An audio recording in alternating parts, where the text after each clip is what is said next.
Hey, what's up guys, it's King, and today I'm going to be doing a new thing for my channel. I've always wanted to do game reviews, and today I feel pretty comfortable making this video, so I thought, why not? Today I'm going to be giving you guys my thoughts on one of the most recent titles to release, Zero Time Dilemma. I decided for these reviews I would split these up into 4 sections: story, gameplay, production value, and final thoughts, just to make things more organized and so my thoughts wouldn't just be a giant mess. So with that info in mind, let's jump right into it. Zero Time Dilemma is the third entry in the Zero Escape trilogy.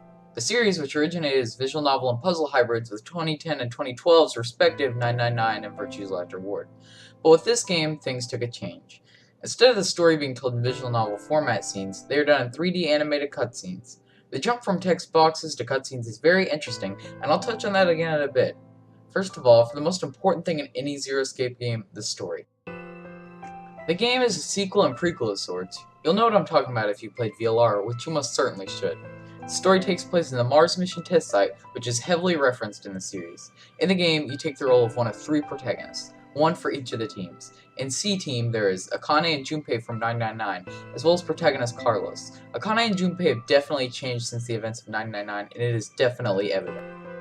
Our protagonist, Carlos, definitely has his moments, but he's one of the weaker of the bunch. Then, there's Q-Team, sporting completely brand new characters, Eric and his lover Mira, as well as a small mysterious child with an unremovable helmet on their head. This character is nicknamed Q and is also the protagonist of this trio. This group, while having their own share of mysteries and perils, is definitely my least favorite out of the 3 trios. Finally, there's D-Team, which features Sigma and Phi from VLR, as well as our protagonist, Diana, who happens to be my favorite of the 3 protagonists. I personally found D-Team to be the most interesting to me, as I felt more connected to the characters and enjoyed the plot clues and developments a lot. C-Team was a close second, as it's very interesting to hear what happened to some of the crew in 999, but just a tad less interesting. Q-Team, while not horrible, I just didn't feel as strong as a connection to. The story is definitely very well done with the new fragment system, allowing you to jump in and out of different unknown time segments of the story, which works geniusly with progression and giving you the freedom of doing several varieties of orders. Each finally connecting towards the end of the roughly 20-hour story. The plot, while not as tight-knit as 999, definitely was the most enjoyable story I've experienced in gaming this year. Might I add that the opening sequences is one of the best I've seen since Metal Gear Solid 5. As for gameplay, which tends to be one of the weaker elements of the Zero Escape series, it's still about the same as usual. You collect different items in each room which are connected or used to open various compartments and get to solvable puzzles. While the puzzles are very well thought out, I'm just not a puzzle person myself, and usually just try to get out of them as quick as possible. That's not to say they're bad, but definitely not something I'm into. One thing I will say I enjoyed about the puzzles more so than VLR is they feel important now. There will be certain instances where you are locked in a room, or trying to unlock a door so a character can live and not be completely incinerated. This makes the puzzles feel of more importance than in VLR, but not so much as in 999. The production value for ZTD is a huge mixed bag. First, I'm going to talk about the bad, then the good. First of all, the new animated cutscenes, while definitely more immersing than the visual novel scenes in VLR, are just flat out disgusting, especially in the handheld version of the game. There's plenty of bugs and flaws, lip syncing is off, it's a mess. Does all this make me dislike the game? No. The art style is still fantastic and I still cared about the characters, regardless if they often repeat the same movement at times.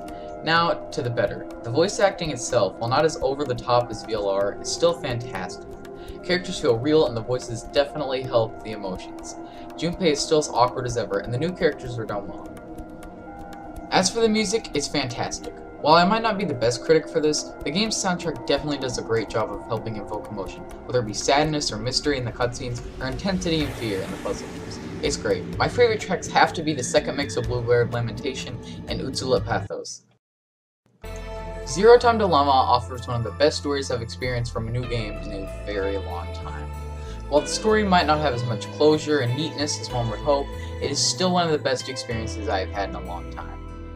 Although, if you are squeamish to blood and gore, be careful because this game has lots of it. There were times when I just had to look away.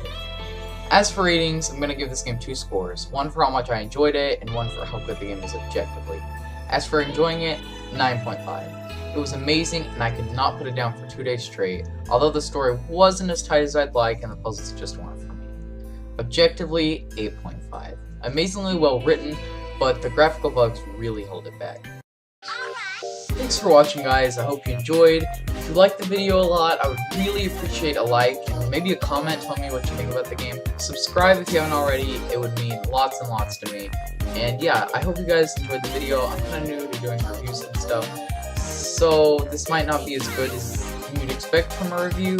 I don't know what your standards are, but anyways, thank you so much for watching, and I'll see you guys next time. Later.